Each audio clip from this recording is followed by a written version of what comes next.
All right, we're live. And we are live, let me tell you. We'll see how this sounds. There could be a little echo, but we'll see how it goes. It's the Over Under podcast. I'm excited about a couple of games tonight, Dan. Pitt and West Virginia. It's a good one coming up. I did a play last week on that. Last Saturday, we did a play on that. So I'm hopeful that one goes well. We'll have to see how that goes. But I gave out a play on Saturday. I feel confident in it. I don't know, Joe. What are your thoughts on that one? We're close at 7 o'clock. I will just never trust West Virginia on the road. So I would buy the hook to 7. You don't have to, but I feel pretty confident in Pittsburgh. But I know that this has been a rivalry for years. The one thing I did read, though, trends, under has been popular when this tradition did go on 11 years ago, which means nothing. So 51's the total. I personally like Pittsburgh in this one, but they're a completely different team. New quarterback, new offensive coordinator, a lot of height, but in a rivalry game. But I like Pittsburgh in that one. Yeah, look, I agree. I think we keep on Slovis as long as Slovis is healthy. I think that's going to be a huge help to everything that Pittsburgh kind of does. I think he's an incredible talent as long as he can actually stay on the field. And that's going to be the key to keep on Slovis in Pittsburgh this year. Is can he stay on the field? Can he be healthy? Can he do what needs to be done? If he can't, and that's really the story at the end of the day. But there's a lot of talk about Neil Brown's West Virginia team this year. May not be as good as as we really thought, and I think that is I think that's a legitimate, real issue for them. Is that I don't know. I just don't know how good that West Virginia team is, and I'm a little concerned about where they go from here. I'm not a JT Daniels guy at all by any means either. So personally, I don't trust him whatsoever. Keaton Slovis takes over. What else do you see there tonight, Dan, on the board? Yeah, so I mean, obviously paying attention to this Akron game, not exactly happy how the defense is starting for Akron. It's not going well. They're down 10-3 right now, so obviously that one's one to watch. We did talk about there's a lot of FCS tonight. I gave out a couple plays in the FCS that I think are going to be interesting. The Bryant FIU game to me sure screams like one that could be an FCS over an FBS game. FIU might be the least talented FBS team in the entire country, so that one's an interesting one to me. Alabama A&M, much like Alabama State, a ton of legitimate FBS transfers into that program, and UAB, a lot of trouble with UAB, a lot of issues kind of surrounding the program right now. Obviously. The head coach obviously being one of them. We're not, Bryant Vincent comes in obviously with everything that's kind of going on there, so that's a big issue because how's the team going to respond with the Bill Clark era? I think that's going to be interesting to me personally. The La Tech Missouri game is also very interesting. I think that's one where we could see a legitimate upset in a game like that. I think La Tech, if you missed the number earlier, we gave it out at 21.5. We should be right around 20 now. I think it's still a playable number, but may not be quite as good. I don't know. I think there's a lot of interesting spots. Tonight I did give out two on the show Saturday. But yeah, there's a bunch. I think to me, however, the most interesting game resides tonight: Central Michigan, Oklahoma State. How good is Mike Gundy's team this year? Do they get off to a slow start? And Dan, you heard that there may be some people not playing for Oklahoma State.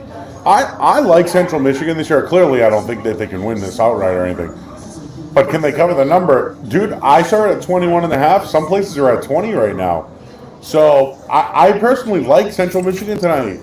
I don't know. Should I ring the bell? I gave it out last week. Okay, so we get right. So Dan's already given it out. Yeah, I gave out Central Michigan 21 last week. So that one's there. And then how about this Purdue? I'm looking at it right now. It kicks off in 4 minutes here. everyone on game day just took Penn State, which I don't love. But Penn State did lose their best playmakers. Yeah, look, I gotta be honest. I think I would lean Purdue in this situation. I do think Purdue is probably being a little bit undervalued here. But again, there are going to be some of these big favorites that find a way to win. Yeah, Penn State may not be your prototypical big favorite, only laying 3.5, depending on where you got the number. I just think that they're probably, again, more talented, better program. But the coach is a real concern. Jeff Braun, the Boilermakers, really took a big step forward last year. I wonder what this Penn State team looks like mid-season. Early in the year, I think I'd probably take the points, especially on the road.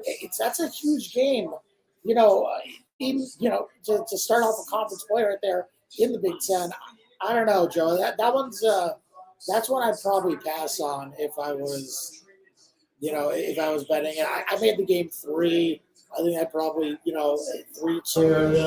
I think I'd probably pass on that game personally, but I do think it's an interesting game. Yeah, just with me, Akron just tied it, Dan, so you'll be happy to know that game is very tied. But the only thing I'll say about that Penn State game is don't always trust the big name. Purdue were the spoiler makers for a reason last year. It's early in the season, a lot of games out there, so be careful.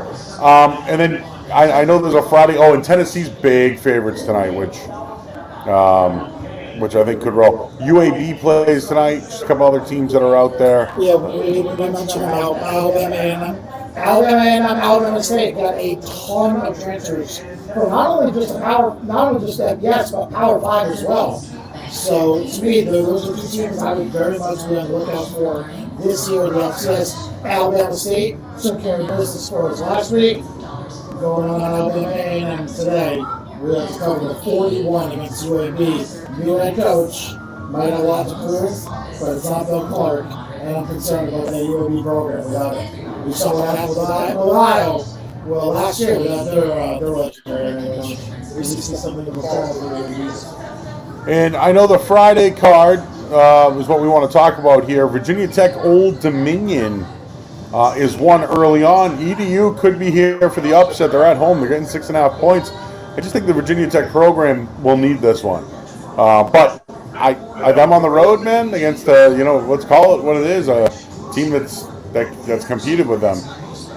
That's one I'll circle. But just another one here. Western Michigan's really down this year, and Michigan State's almost 3 touchdown favorite. They have a lot to make up at Michigan State. 3 touchdowns could be a lot, but again, I do think Western Michigan's down this year. So let's start with that ODU game. Tech, there's a lot to be. There's a lot of questions regarding this Tech program, right? What's going to happen at quarterback? How's this team play away from home? What kind of happens with Grant Wells as the quarterback, as he was named the starter officially, I believe, 2 weeks ago. Look, this Old Dominion team started off pretty bad last week, but down the stretch went 5-0 prior to losing the bowl. Beat La Tech, FIU, FAU, Mid Tennessee, and Charlotte. Good wins, in their conference. I think Old Dominion takes another step forward. We've seen this line from 8.5 all the way down to 6. I think there's a reason for that. It's definitely some sharp money coming in on Old Dominion at this point. I would be very surprised, Joe, if Virginia Tech ran away with this one. I just think that they're in for some trouble early on. But I will say, I'm a big Wells fan.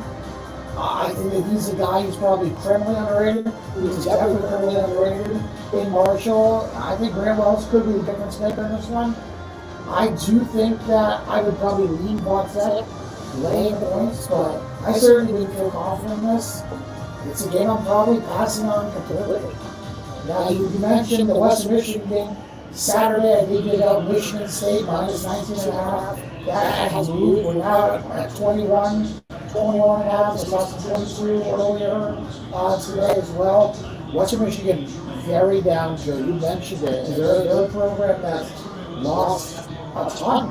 And I just don't know how quickly they're going to be able to make up. So I'm a little concerned about Western Michigan. I think that people are probably hyping them a little bit too much this year. I would be a little bit concerned about them. They didn't do anything in the transfer portal this year. You know, they only bring back 11 starters in total, 4 on the offensive side. With the quarterback position is a huge question. Stone Hallbach, Jack Salopek, we don't really know. Again, I look at this game and say, I think Michigan State is way more talented than this Western Michigan team. You break down the roster, you look deep into this team. Michigan State should absolutely thump this Western Michigan team. Let's not forget what happened with Western Michigan last year at the beginning when they opened the league year last year. They absolutely got crushed against Michigan, who absolutely thumped them. You know, I believe it was 47-14. Now, they did respond. They beat Illinois State, and they went on the road to beat Pitt a week later after that, 2 weeks later after Michigan. So they had a good response, but just a lot of talent not returning for this Western Michigan team. Meanwhile, Michigan State is absolutely dynamic. I would be, again, I feel comfortable laying the points here. Obviously, the market agrees. It's gone up a few points since last week. All right, a couple other games that are happening. A couple other games happening this Friday. Sorry about that. And looking at it here with this bad game between Duke and Temple, which I'm sure people want to bet on. Temple's down. Duke giving 8 points. Oof. I don't love that. Yeah, I think we kind of saw a similar game last week with Hawaii Vanderbilt, where, you know, people didn't want to lay the points to Vanderbilt. They kept the living shit out of Hawaii. They did. We're approaching similar spread, you know, with that. I do think that Duke, with the new coaching hires, should be a better team this year. I like Mike Elko. I think that this is going to be a better program than what Temple. And Temple, again, they're going to be vying for one of the worst programs in the FBS as well this year. I lean Duke with the points. It was 6.5. A couple days ago. Now we're seeing it at 9. So you know what that is. We're seeing some sharp money come in on Duke. And not really surprised by it. The other one I'm looking at a couple of different books. 1.5 Indiana at home. We saw Illinois a week ago, who I thought started slow, but they hung on. They were fine, right? It was a fine win, but now they got to go on the road after Indiana's seen seen them for a week. Indiana, they haven't played in a while. Indiana won the last few matchups, but when you look at DeVito and what he did last week, I liked it. Indiana was 2-10 a year ago. If I'm looking at the two teams, man, Illinois is on the rise. DeVito's was decent. I don't think they were great, but the last 3 games against these two teams, Indiana's won again. It was back in 2017. What can DeVito do on the road, Dan? That's my question. And why is Indiana favored here? Well, first off, this was 4.5 a couple days ago prior to the game, and it got down to around 3.5 prior to kickoff between Illinois and Wyoming. Illinois obviously kicked the shit out of Wyoming, 38-6. But Brown, the run game was huge for them in that Joe. Chase Brown was a monster on the ground. And their backup running back, who unfortunately did get hurt in that game as well. So I think Illinois is going to be a little bit short-handed. Josh McRae is not going to play. And I got to be honest, I was not impressed with Tommy DeVito. I thought there were a lot of bad passes. Now, he wasn't Andrew Peasley bad, who was awful. But that's all it is. That is a guy who straight up really did not play well. At least I didn't think in that situation. 27-37, 194 yards, 2 touchdowns. They got a raise Wyoming. I think that's the real story of the game there. I think we're seeing some overreaction to Illinois here, and I don't agree. Look, I know Indiana obviously no Michael Penix this year. They're going to be a little bit of a mystery, and they got absolutely killed. And I think they lost 8 straight games to end last year. They weren't competitive. But I'm not buying in on this Illinois program, and I know that they look good, but I think this is a buy low, sell high spot here, Joe. And you know how much I love those. I'm actually going to give a PP. We don't have the bell here, I apologize, but PP, ring the bell, whatever. I'm taking Indiana laying the points here. I just think I'll sell Illinois, I'll sell Wyoming spot. I just think I look at this and Something isn't right here. I'll tell you that much. this is an Illinois bias, right? Bias, right? Or unbiased. So something's not right with this line. Indiana having a week to watch. Illinois playing last week, going on the road now. Could be a good spot here, 1.5. Yeah, historically, teams that play week 0 do not do well week 1. So I mean, look, it is kind of an issue to say the least. Look, I think that this is going to be an Indiana team that's going to be improved. Are they going to be good? No. I'm not going to tell you this team is going to be great or even very good, but you take a look. You take a look at what they bring back. They bring back 5 offensive starters, 7 defensive starters. They bring back the 55th most production in the country, and they bring Connor Bazelak, who was a decent quarterback at Missouri. I think between him and Jack Tuttle, they will get the job done in Indiana. I actually give the quarterback edge to Indiana in that situation. 2-10-0-9 last year. I just expect this team to rebound here, Joe.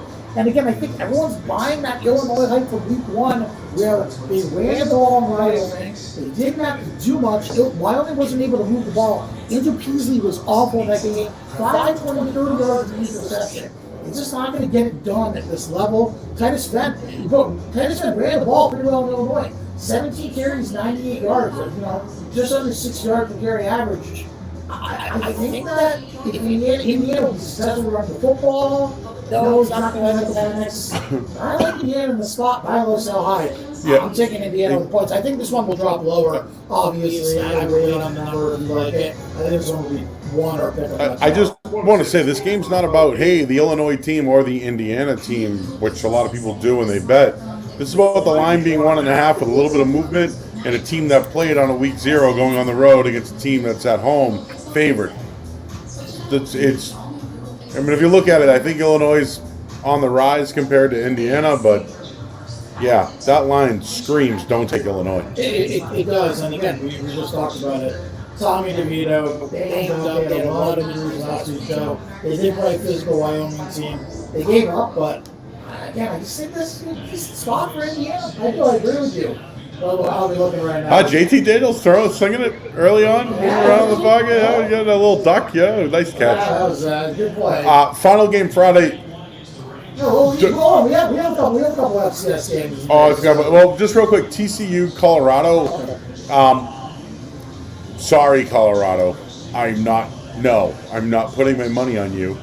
If I was to bet on this game, and the lines move tremendously. 8-13, it's gone, baby. Quite a bit. I think this one opened up to 7. So, okay. Sonny Dykes, TCU, Max Duggan. This should be a roll for TCU. Should be. But that line of moving from 7 to now, moving 7 points, is Colorado that bad? That's really the question. Is Colorado at home that bad versus a new coach, new team, new system, new this, new that, blah, blah, blah. 2 quarterbacks, though. Colorado's quarterback can play a little bit. They're just not good. They're experienced. Yeah, so here's my issue with Colorado and taking the points here at this point. TCU brings back so much production, 9 most production in the country. They're going to be ready. They bring back 10 offensive starters. 8 defensive starters. There's going to be continuity in the lineup. When you bring in Sonny Dykes and changes the entire offense, Joe, you hear that they're going to use both Chandler Rose and Max Duggan, and they may even incorporate their third quarterback as well. That's terrifying to hear if I'm looking to back TCU early on. Max Duggan is not built for the air raid, which we talked about numerous times.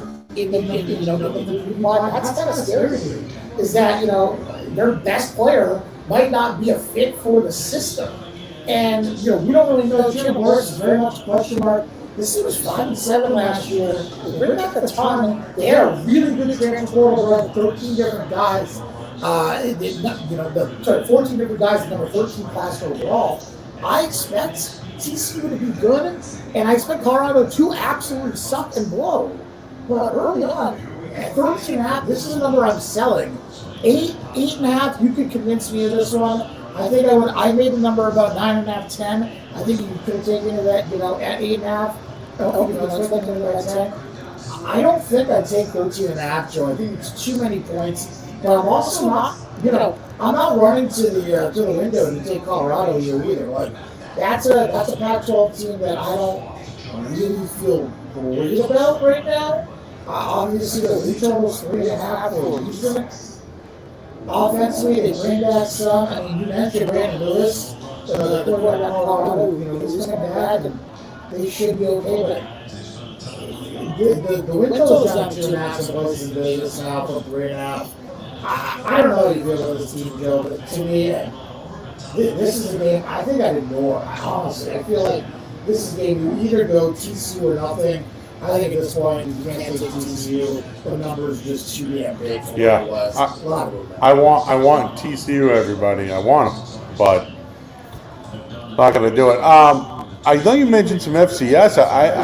And just to share, I had Jacksonville State last week. And the second half, and it didn't pay out, Dan. Yeah, they did not do it. They did not cover. It covered. Didn't pay out. Right, yeah, because of delay. It was against, right. You're right. I forgot about that. Yeah, SF Boston. All over that one. Yeah. That was frustrating. Yeah, so let's come to the 7 o'clock game. Eastern Kentucky, Eastern Michigan, frustrating. And Eastern Michigan team hosting Eastern Kentucky. Right now, we're both active venue on this one, Joe, to give you an idea. I believe it was 13.5 earlier in the day. Unfortunately, new location, so that already have the number in front of me. Probably should have that. But look, I think again, Eastern Michigan. 13.5, 14.5. So there. Eastern Michigan is very much to me that does the whole, we play out our competition, we play out to our competition. They do very well against the Power 5 competitors, and they play those games very tough. I think Eastern Kentucky is a team. I made this game around 17. I think Eastern Kentucky is going to die, but I'm not going to be looking again to run the window of this one either. Eastern Michigan is a team that plays down, and there's a lot of questions, especially at the quarterback position, Joe. You know as well as I do that when you have questions about that position, especially as a MAC team, but watching Akron right now, there's questions about that position. You just don't want to run to the window with those type of teams. And right now, Taylor is very much unknown for this Eastern Michigan team. I just don't feel great about it. If you have a lot of continuity, 8 offensive starters, 6 defensive starters, I think they'll come to this number, but again, it's not one I'm super excited about. Eastern Kentucky, a decent FCS side, probably want to avoid. I think, Joe, the most competitive FCS game that we may see outside of this Akron game, FCS, FBS, the FIU game, throw this one right in there. William Mary versus Charlotte. Charlotte hosting them, A.J. Richardson Stadium. No Chris Reynolds starting. He's going to rule it out with an injury from the FAU game. Charlotte got absolutely fucking obliterated week 1, Joe. I mean, ruined 43-13 in the FAU game. This might be a little bit of a spot to buy low on Charlotte. I made the game 3.5, so I certainly won't be doing it. But I think they're going to play this out. I think it has to be Charlotte. Coming off that game, I think it's a low spot. I think Charlotte's the better. So they're at home, too. They are. We gave this a win when we did the. We did. And again, for those who want to know the teams we took when you're looking at a game, you can listen to. We went over every single game. Every single game. And things might change, so don't get me wrong, but we took Charlotte here at 7-point favorite, maybe 8 somewhere. Actually 6.5. 6, okay, all right. Well, there you go. So, yeah, it's been there's been a little bit of money coming in on the other, on the plus 7 right now. The plus 7. I would be concerned. Last week was a real bad performance in Charlotte, Joe. I mean, they looked despicable in that game versus FAU. A lot of people thought that game was going to be very competitive. They weren't competitive at all. McPherson Carey tore them apart. James Foster came in, didn't do any better than Chris Reynolds, 2-9, 21 yards up. I don't know how you feel. Again, another game I'd be looking to avoid right now, personally. And then the final game of the day, Joe, Tennessee Tech, Kansas. A lot of people have been talking this Kansas team down. Still saying the 2.5 win total was a surprise. Oh, opening spread here, Kansas, Tennessee Tech. Kansas minus 30. It's down 29, but that number is a big number for a reason, Joe. What are your thoughts on this? What are your thoughts on this? Are you laying points here? Oof. Woof. So I don't know. I mean, in this case, I would technically do that. Let me just see where here. What do you see the line again? I'm sorry. It's I believe it's 29. 29. Ooh, Tennessee. Well, Dan, I mean, don't we think that Kansas is going in the right direction? This is a win for them. This is a win. Now, are they gonna? Is their defense? That's the thing. Do they have to score like 40 plus to? Yeah, they have to score 40 or more to cover. At least, I mean, the total of this game is 55. And basically, they're basically saying, well, we're going to give Tennessee around 16 points here. You know, I feel, or sorry, 26 points here. I feel like, I don't know. This is That's too much. Kansas is just no. I wouldn't lay 50 with them if I had to. Put your money, bro. Yeah, I think it's quite a bit to let with Kansas. Even as improved as they are, as much as I like them, I think that's a big number away with them. I made this game around number ago, but still not. I don't think I can possibly lay that number. There are 2 FCS games, and I'm going to give a play on one of them. Holy Cross is on the road at Merrimack, and yeah, I really thought this Holy Cross team was going to be, or this Merrimack team was going to struggle. Yeah, I've heard good things about Holy Cross. Dr. Football, my buddy, said that they're going to be really good this year. I really like Holy Cross. I made this game 28. TCU ripped the belt. Holy Cross minus 16. Dang. Yeah, so I really like this one. If you saw my post, I got a bad number for Holy Cross plus 17, which was, I believe, apparently this one was a bad number, obviously. But yeah, look, I think that Holy Cross wins this one pretty easily. I ended up taking it again minus 17. I think they're going to roll Merrimack. I think Merrimack is improved.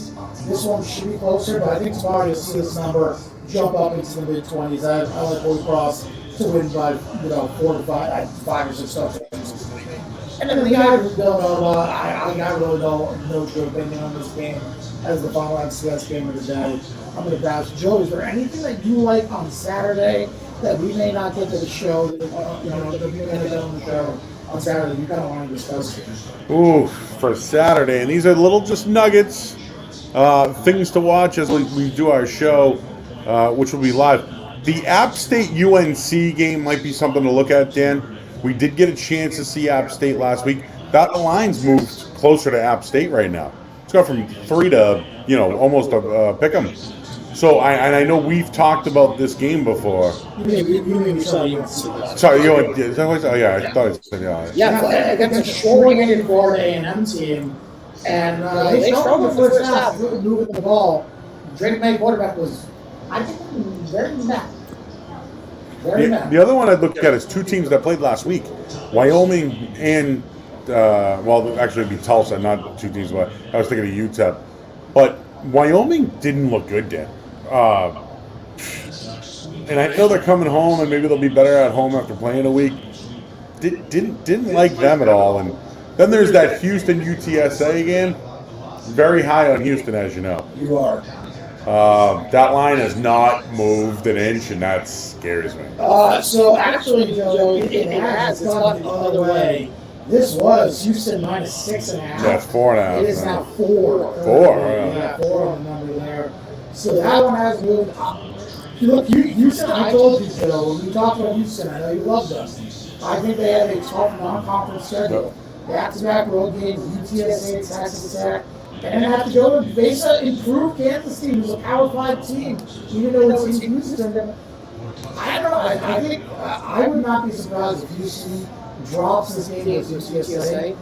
I also do think that UTSA might be slightly overvalued right now.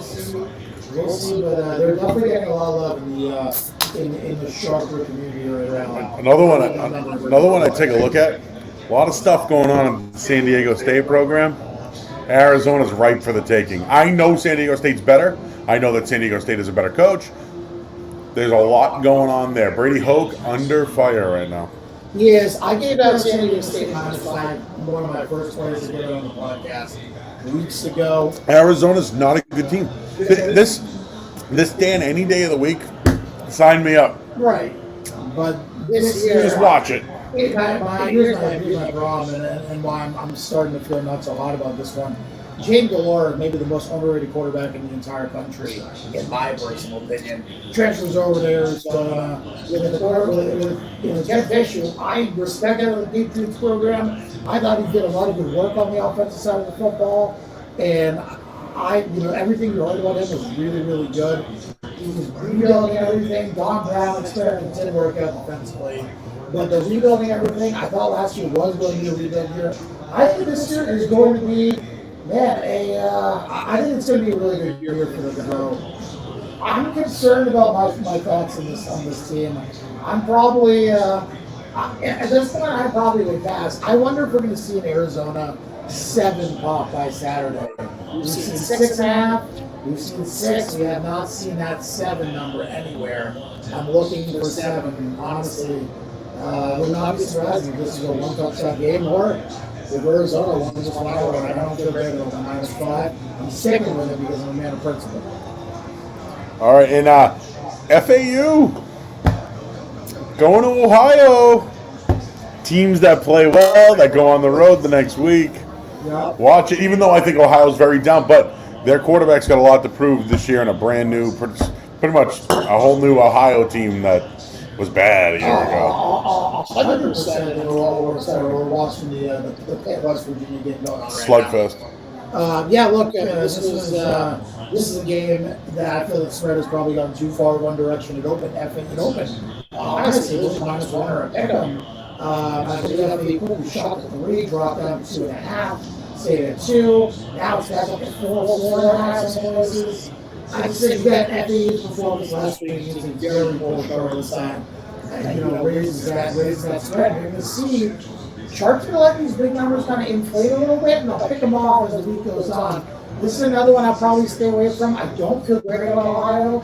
But this is an interesting road trip for FAU, coming off a ass kicking of Charlotte. I wonder what the Ohio level with a new coach practice. I think they should be better this year, Joe. I think Ohio could be a surprise team, and so I would not be surprised if they pulled the upset there. I would lean Ohio with 4.5. They'll play, but that's where I would think.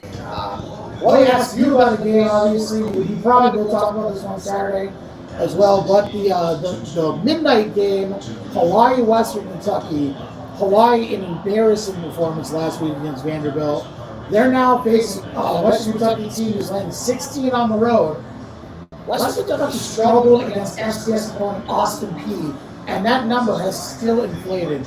Joe, what are your thoughts on this? So, I took Hawaii. I knew they would be bad. I also thought Vanderbilt would be bad. It was 14-10. Hawaii fumbled the ball for a pick 6. Like, a lot of the scoring that Vanderbilt had were like, we're kicking your ass. Later, like late in game, I think they scored 6 touchdowns in the second half, So Hawaii wasn't as bad as the outing, but I just think Western Kentucky's probably just the better team. The 60, can Hawaii score? Because they went to their backup, and he was worse, and he's played before. Yeah, this is to me the real question is, Western Kentucky looks pretty serviceable offensively. I think defensively they have a long way to go, especially because defensively they were getting ripped apart by Austin Peay, who, by the way, not exactly a good FCS program there. Austin Peay. But look, Jared Doty did not get named the starter. I believe he's out there. Austin Reed is going to be the starter. And I think that's going to be a big help for Western Kentucky. I thought Reed had moments, but I think Hawaii's going to be able to move the ball with the team. High total, 67.5. I would be very surprised if we didn't see a 17 or 18 that kickoff Saturday. But I got to be honest with you, Joe. I'm not laying the points of Western Kentucky at this point, at this junction. I take the points of Hawaii again. I'd probably buy low on Hawaii and sell. I can sell low on Western Kentucky. Hawaii is just so historically bad. I don't know if I can possibly bring myself to do it. They bring back basically no production, brand new head coach, new quarterback. There's a lot of questions there, Joe. But I think I would still probably lean Hawaii. Even with all that going away, that's how unimpressed I was with Western Kentucky. The game is also on the island. So again, another road trip for a really good team, for a team who plays well. And I think that's kind of the deal. All right, dude. We got a lot coming up on Saturday. I know that with our show. We're gonna try to get everything, college and more NFL stuff. But another week of focusing on college football, which will be great. We'll plan on doing more. We had plans tonight, and we ended up being together, which we're standing across from each other, for those that don't know, at an unknown location. Saturday we'll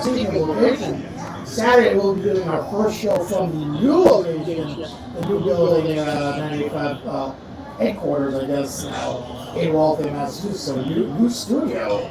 Joe, we'll get the Breakfast studio in on Saturday morning. Exciting times. We will be on Dr. Rich tomorrow morning as well. Yep. So, a lot coming up, a lot of football, and our NFL podcast.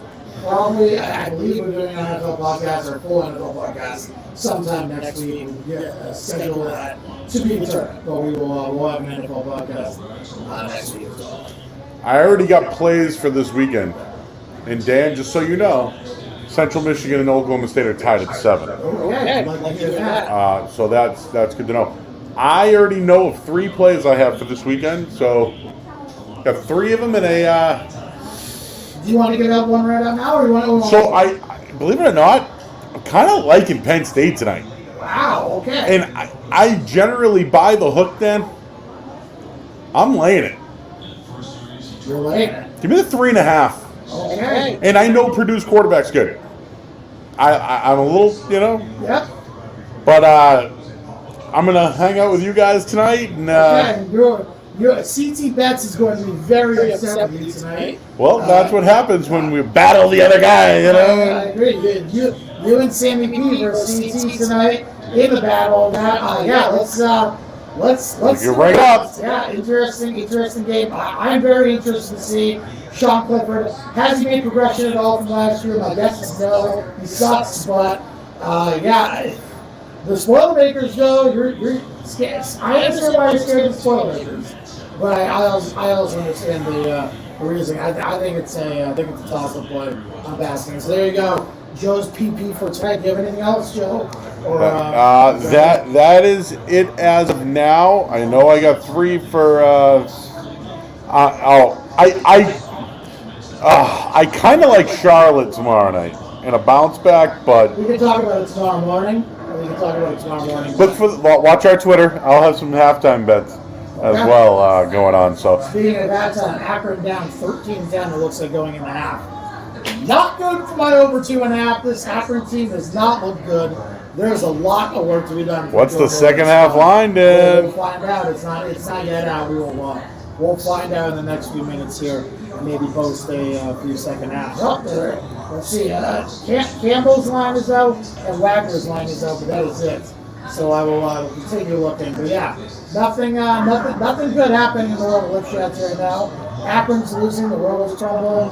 We will talk to you guys tomorrow morning on Charger and Rich 95 Sports Hub, and then we will see you Saturday again for the Over Under 95 show, or the Over Under 95 drafting show. Excuse me as well. So, Joe, any last thoughts? That's it. Let's get out of here. Let's go watch some basketball. Some football. The official first week of week 1. Week 1. Underway. This has been another edition of the Over Under Podcast. Who you got? Good luck.